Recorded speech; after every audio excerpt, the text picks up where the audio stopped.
build those fees in, and that then come to CIDB as they are registered and is used to assist designated groups in construction and professional built environment. Now, they report to us on the interventions about harnessing the role of internal audit to assist with review of the build revenue. So the revenue is there, but that needs to be managed properly. So they realize it's a lot of money coming in, and they need to start looking after this money and make certain that there's value for money on that side, but also that they track it. This is their budget, and you see no build revenue on this. And that's what they explained to us, the reason why it is like that, and in the next financial year it will be in there. Expenditure per program is indicated.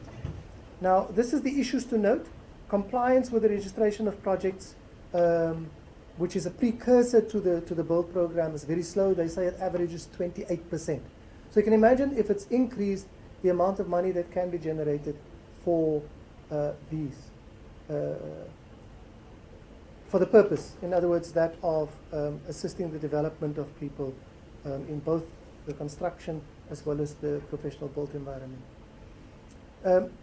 They said that state-owned enterprises like Sanral and Eskom made commitments to the build program, and according to according to CIDB, it shows promise of over 19 million that has been since contributed to the fund. Of course, it holds promise for more to be contributed. Our problem is, of course, that our SOEs are in trouble. It's something to be kept in mind when we speak about that. Legislative and regulatory amendments. CIDB, as I referred to earlier on in the in the departments section, we need an amendment here, and some of the amendment will also then deal with ensuring compliance to programs such as build. Firming up the provisions for the establishment of the Register of Professional Providers.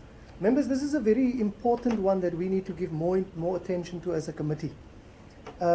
Except for the ROC, the Register of Contractors, also a Register of Professional Providers. This is a good control that needs to, that we can exercise around transformation targets, but also around quality, as well as if the ROC is tightened up. We can then track professional built environment practitioners as well as contractors that renege on contracts and run away, change their company's name, and start working on tenders, which they very often win elsewhere. The build program, they were referring to some of the success where 250 women contractors are to be supported with the implementation of construction management system, and then supporting the department in developing the construction industry recovery plan, because that is also what the amendment of the legislation of both the CBE and CIDB is about.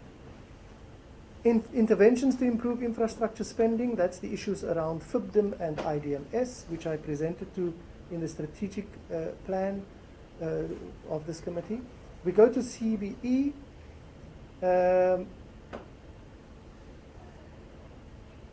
Honorable Hicklin's favorite.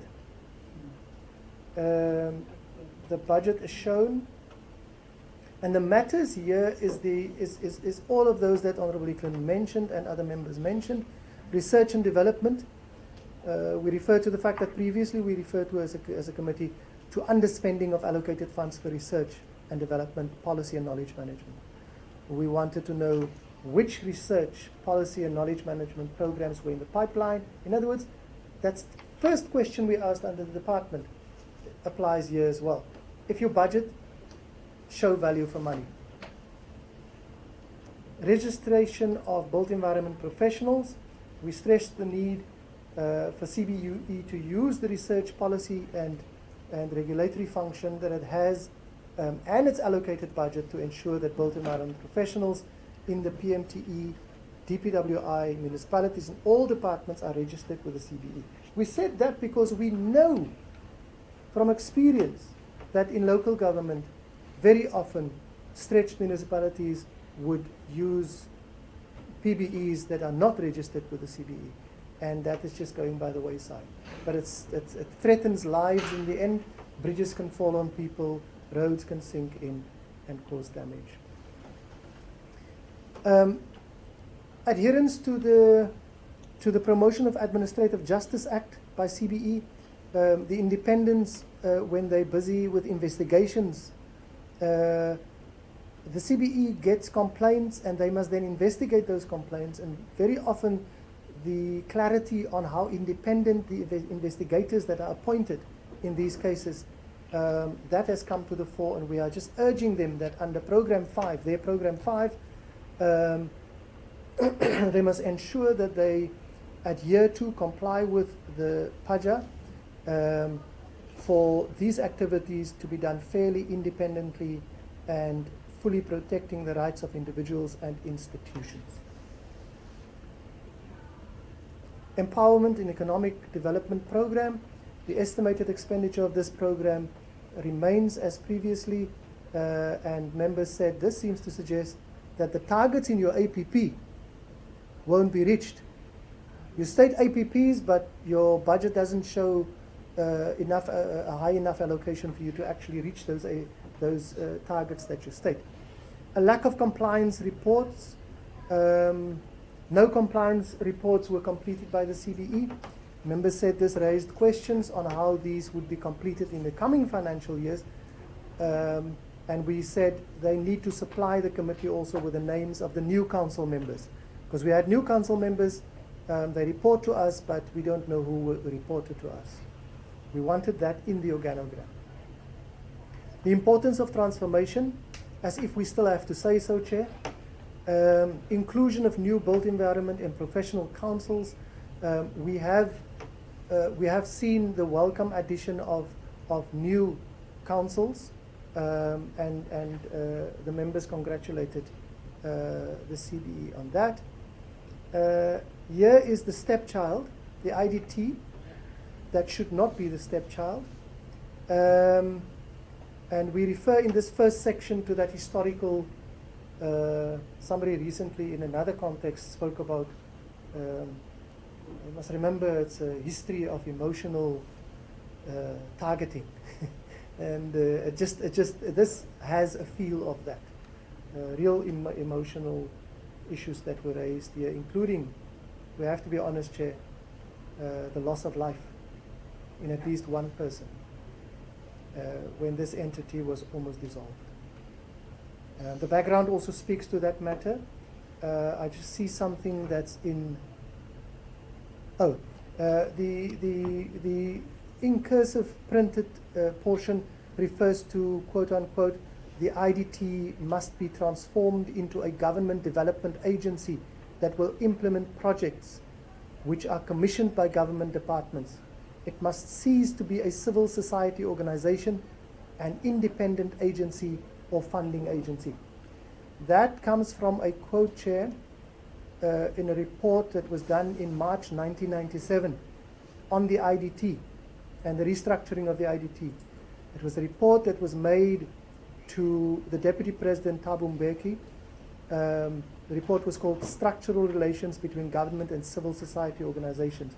The IDT was then already recognized as the social infrastructure entity that had to be transformed from its apartheid era guise of an independent development trust to a new agency that would play a different role in a different government.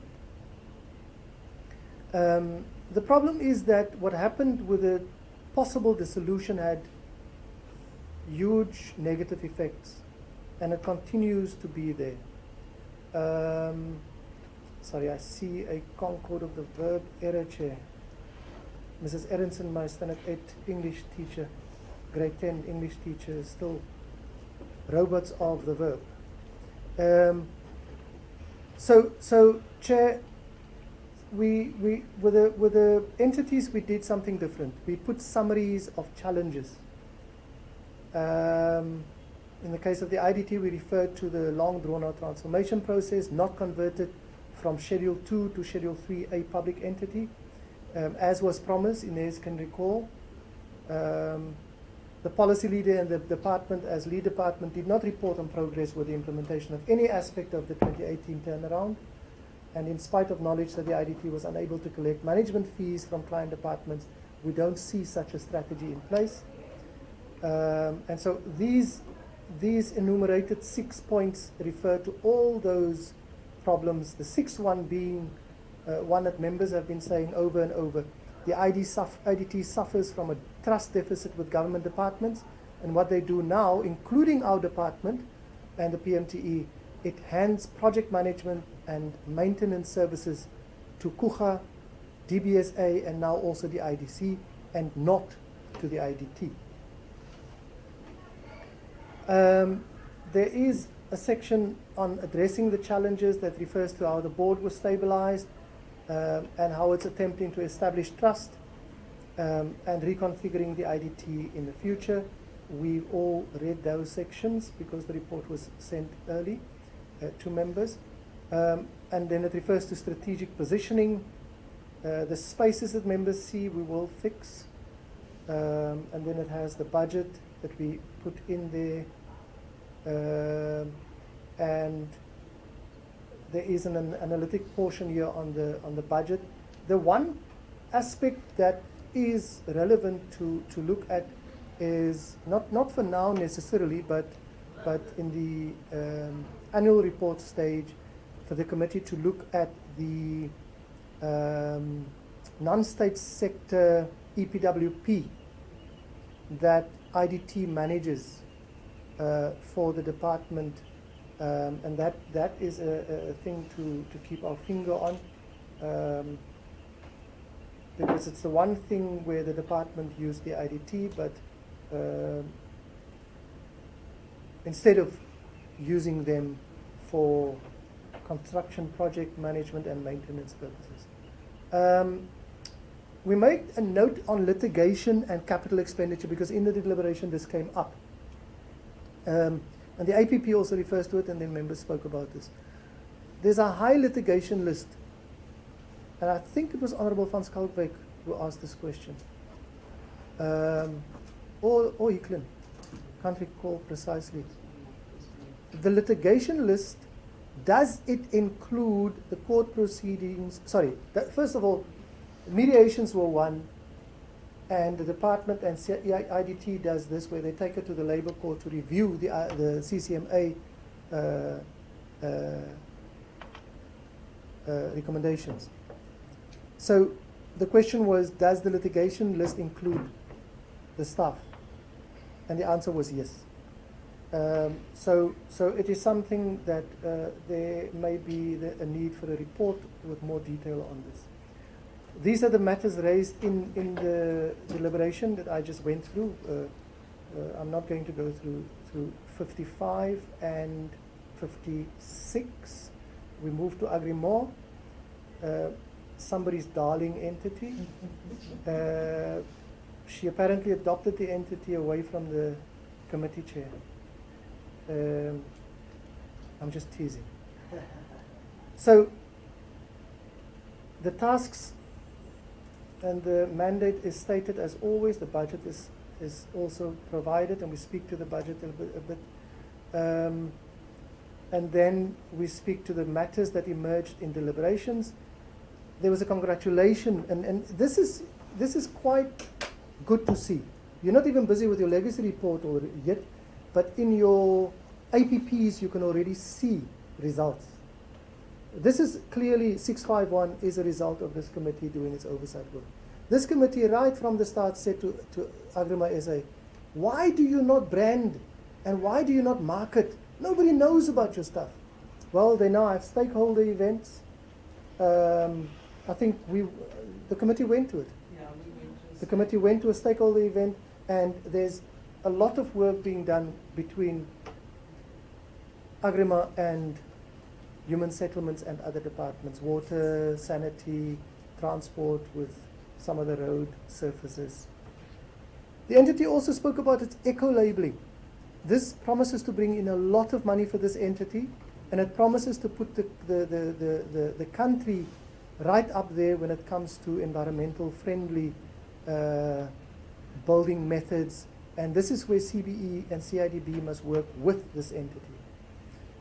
The entity also reported about reach out programs, speaking about reaching out to engineering institutions and councils, but also to the architectural fraternity. Because when eco-labeling is used and innovative, fit for purpose material is used and systems are used, then architects must plan for it. They must draft their building plans differently and actually state on the plans that will go to the municipalities and get approved by the building inspectors. This is going to be an eco-labeled building because of this. And eco-labeled buildings will also cause property costs to rise of particular buildings. And again, here the PMTE will come in. If the property of government is higher valued in terms of eco-labeling, you can imagine what you can charge per lease. Your lease cost will also go up. And that's how you can raise your money. They refer to a very interesting one, the National Home Builders Registration Council. If you build a new home, it must be registered there, otherwise the bank won't give you a loan. Yeah. And similarly, the NHBRC model needs to be used by Agrima SA. That you cannot build with their stuff, or you cannot build anymore unless you have a certain amount of environmental friendly buildings. No, Chair, that is an intermission. We get funding from advertisers like that. The old radio stations did that. So Agrima SA says that that's what they want to do, that they want to have an NHBRC type of certification.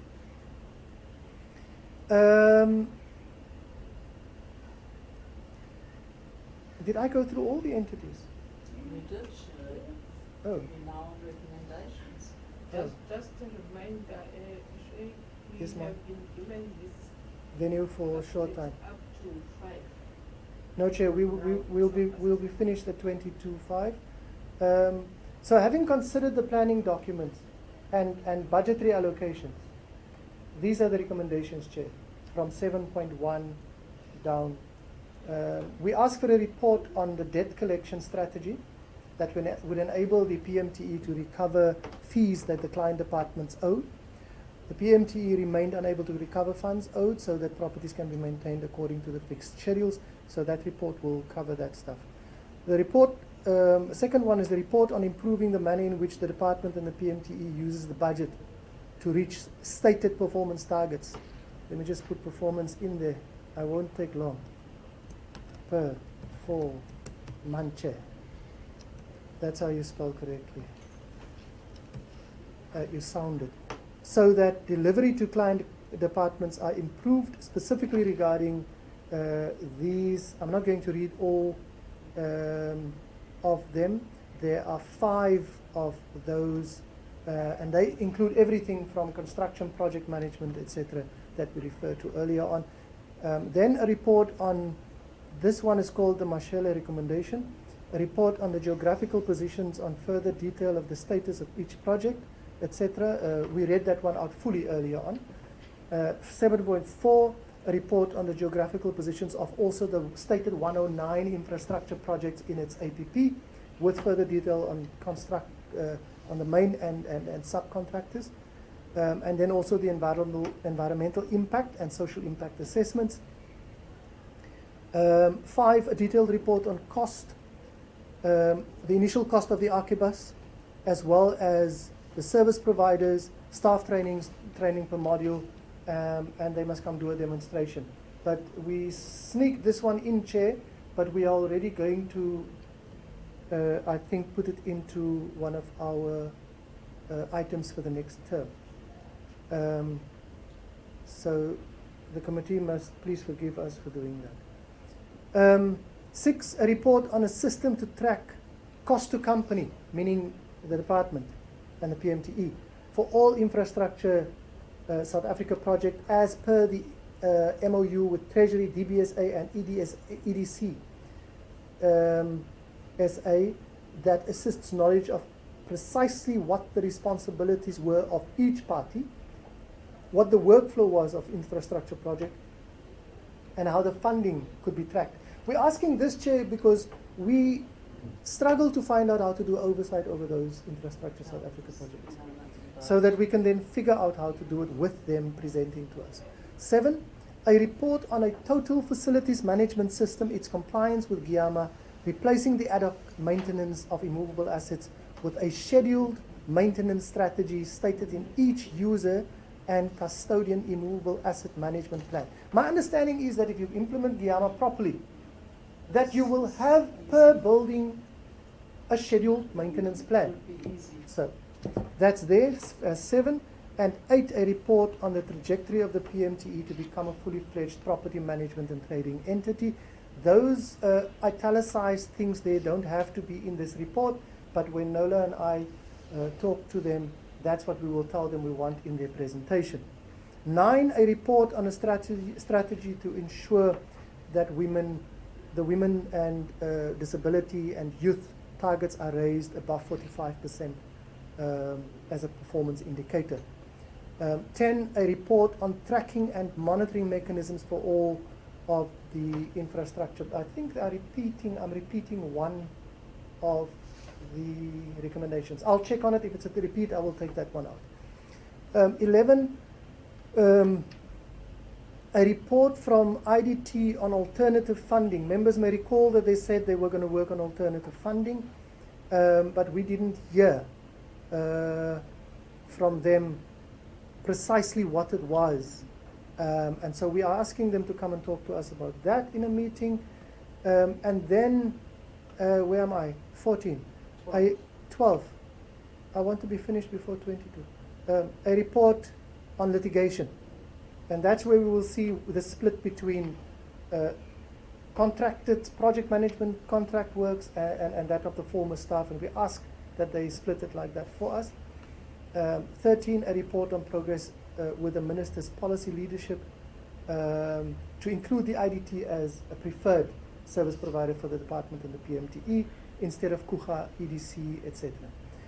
Report by Agrima on its strategy to facilitate partnerships with other infrastructure and construction entities. That's the NHBRC type of thing. And with human settlements, you know, we include water here and cabling for networking, road and bridge building stuff.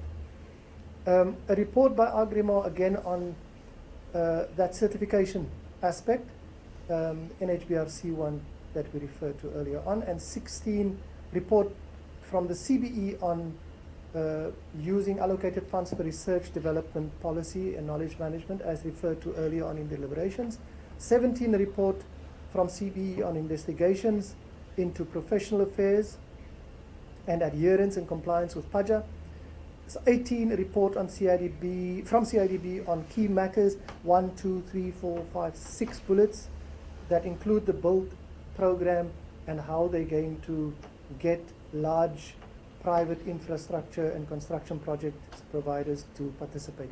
CIDB must report to us in collaboration with Treasury on the IDMS, FIPDIM, and ensuring supply chain management, PFMA, NT regulations, and FIPDIM is strengthened. Report to be considered. Thank you, Chair. That's 22, Chair. I'm done. Thank you so much, Mr. Denzel, for such a detailed report. Honorable members, we were the ones that were interacting with the department and its entities, and some of the, in fact, all the issues that were raised, that are raised in this report, are the issues that we were raising when we were analyzing and deliberating on the report from the department and its entities. Any comments, questions? Only that one should Honorable Wickman. Thank you, through you, Chair. On page 30, it's the negative effect, not negative affect, on CRDB and CBE Amendment Acts. It's a typo. That's the only one that I had. Did I have it as effect? You had it as affect and it Not must be effect. I effect. like missing those two. That's the only one. That's the only one I have. Honorable Jobo? Thank you, Chairperson. Ah, I see. And I'd like to welcome the report. And I can say it's a true reflection of what you said. And I'm happy with the report, especially the 7.9 and 7.8 and the last bullet on 7.8, 7.18. Thank you, Chair. Thank you so much, Honorable Jobo. Ms. Ness, would you allow me not to give you, looking at the time, because I understand that you are part of the compilation of this report together with Sure. I'd like to propose also the adoption of the report. Okay, after correcting what has been raised by Honorable Hicklin, Yes. Honorable Jobo is also proposing that is moving the motion that we adopt the report as our report. Honorable Hicklin, I'll second the chair. thank you, Honorable Hicklin. It moves for the settlement. Honorable members, this is the report that when we're dealing with budget reports from different, in fact, in the plenary, it will be the basis of our deliberations and discussions. So we must take it and then prepare our own, it will be ATC, and then we must prepare our own notes for the discussions when then we are invited to go and present it in the plenary. Any announcements, Ms. Martinez? The time, did you say the time?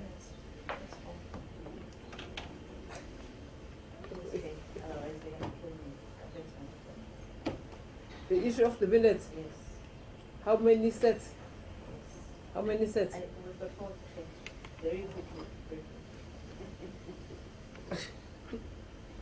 I wanted to defend the issue of the, I think we're supposed to adopt every because we've got 4 nights. Let's vote, Chair. Yes, Chair. I okay, promise by 10 to we'll be done. okay. All right.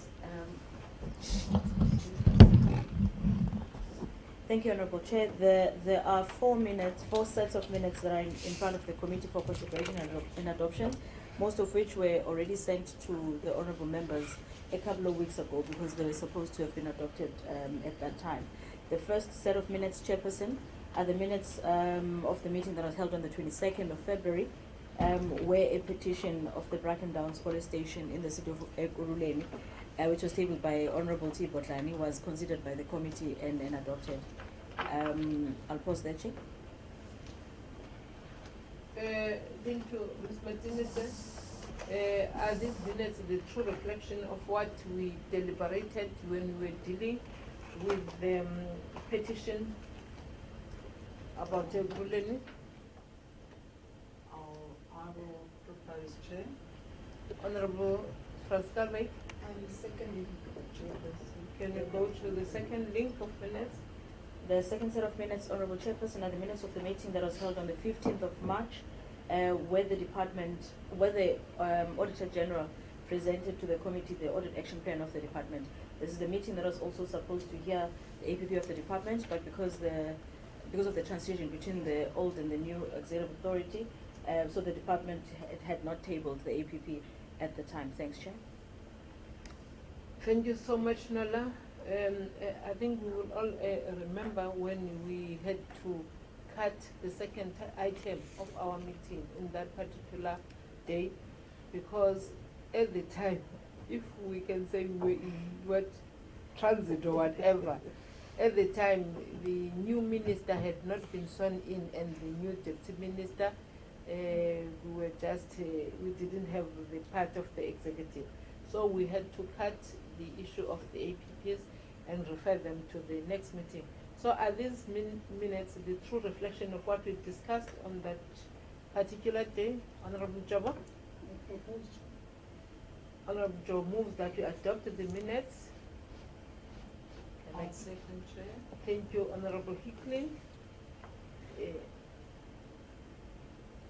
Thank you, Chair. The third set of minutes is the minutes of the meeting that was held on the 22nd of March, where the DPWI, PMTE, and the CBE tabled to the committee their annual performance plans. Thanks, Chair. May I then get a mover that we adopt those minutes? Honorable members, Honorable Jobo. I move Thank you, Honorable Jobo. Any seconder? Honorable Hans Kalvik, thank you so much. The last set. The last set of minutes, Chairperson, are the minutes of the meeting that was held on the 29th of March, where the committee heard from the Auditor General regarding the material irregularities as per the ATC that referred this matter to the committee quite some time last year. We also heard the Agrima SA, IDT, and CIDB entities, which are the entities of the Public Works portfolio, that when they tabled their APPs to the committee. Thank you, Chair. Thank you so much. Can we have a mover for those minutes? Honorable Hicklin, I'll move, Chair. Honorable Jobo. second. Thank you so much, honorable members, that we have adopted these sets of minutes. We know that we are in the oversight, but for you to allow that after the visit that we had earlier today, you must continue with your portfolio committee work. It shows how this portfolio committee is committed to its work. Really appreciate this time, honorable members. Tomorrow, what is the program tomorrow? Tomorrow, Honorable Chairperson and Honorable Members, we will be moving from the Saldanha Bay Hotel, where we are staying, to Fontaine. Fontaine is not too far, it's about 15 minutes away. So we could possibly leave the hotel at 9 o'clock, Chair, if we may.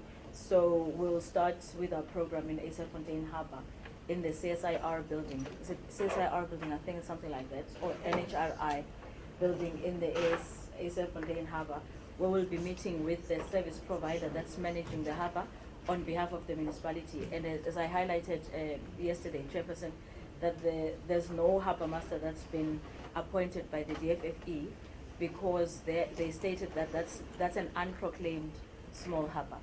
Thank you, Chair. Okay. That is tomorrow's program, honorable members. So thank you so much.